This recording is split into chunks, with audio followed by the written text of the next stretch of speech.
ladies and gentlemen. It's Tank and Trunker. Sorry, I've been off for a couple days. I'm out on the road for a month at a time, and I take 3-4 days off, and I go home and get my kids for the. Usually, I pick them up from school on Friday, and I take them back to school on Monday. So my son and I get together, and my daughters and stuff. But my son and I'll play tanks on the weekend, and pretty much.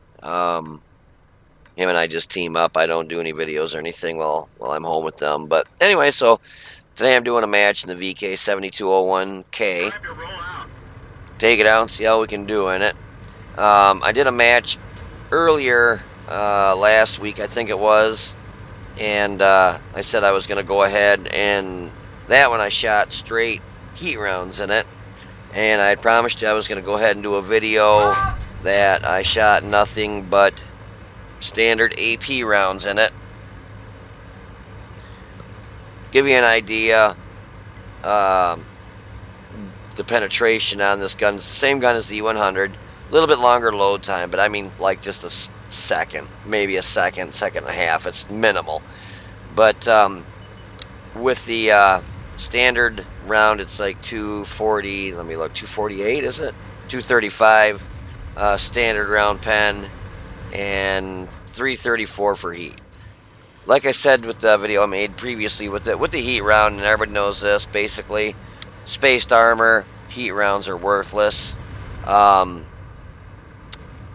And if you shoot anything and it hits near the track basically eats the round. So a lot of times you could pen with the round, but unfortunately spaced armor and tracks stop you from being able to penetrate. But got a couple E4s. For a perfect example, they have really good spaced armor. So hit it. Tried aiming for the weak spot, and unfortunately did not penetrate it with the standard AP round. But this thing's got phenomenal armor. If you don't know where to shoot it, you're not going to pen it.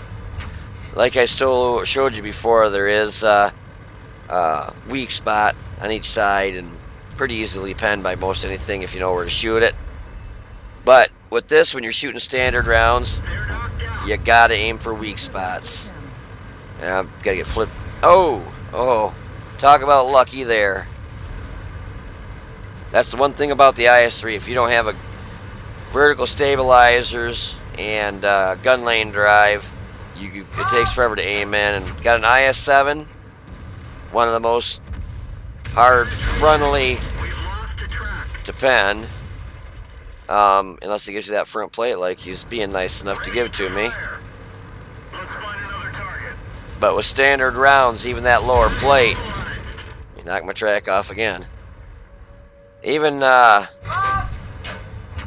that IS-7 just shot a heat round, not me.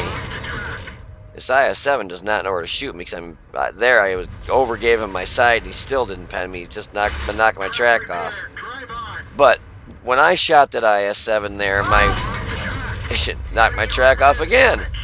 Boy, does not want my track on me. But when I shot him with an AP round, and my AP round actually bounced.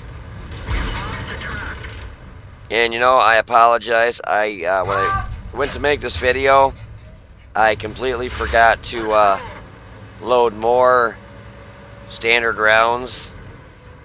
So unfortunately,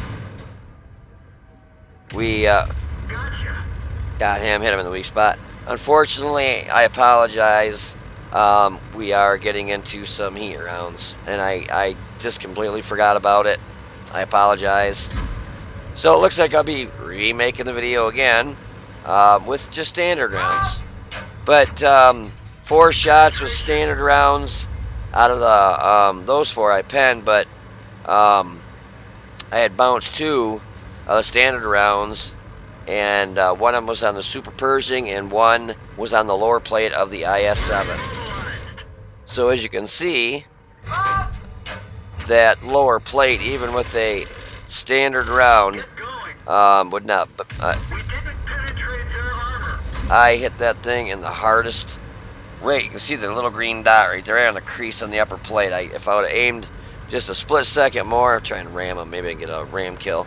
If I would have aimed it a split second more, it would have went in the lower plate, but I screwed up. You can see that green on top there, but got rid of him, and match is over.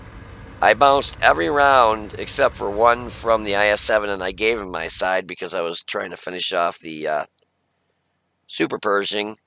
And when I did that, he had a beautiful shot in my side, which I probably could have left my tank angled. He would have probably just knocked my track off again.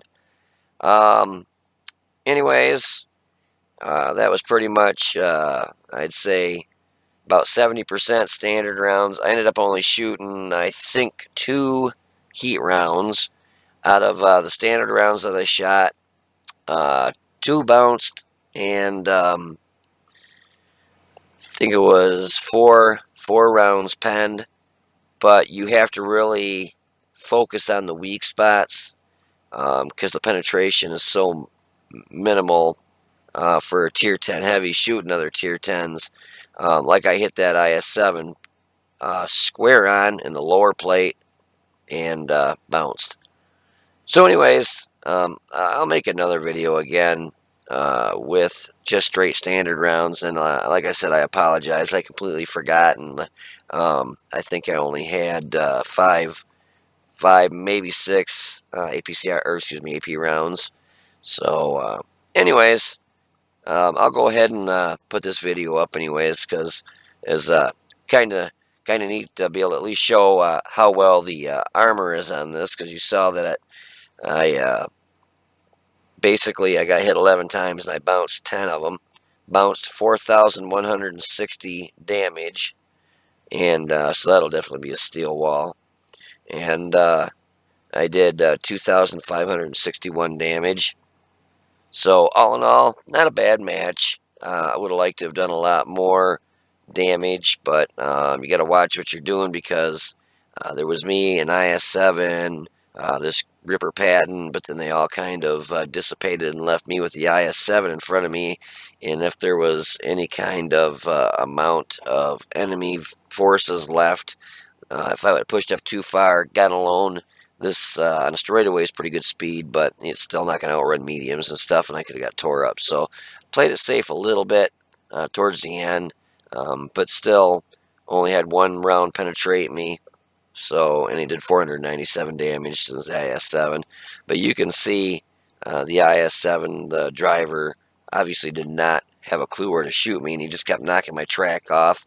Like I said, the only round he did pen me with was when I gave him my side when I was shooting the Super Pershing. So anyways, that's the VK7201K, almost with all standard rounds. Anyways, I hope you enjoyed the video, and I will see you on the battlefield.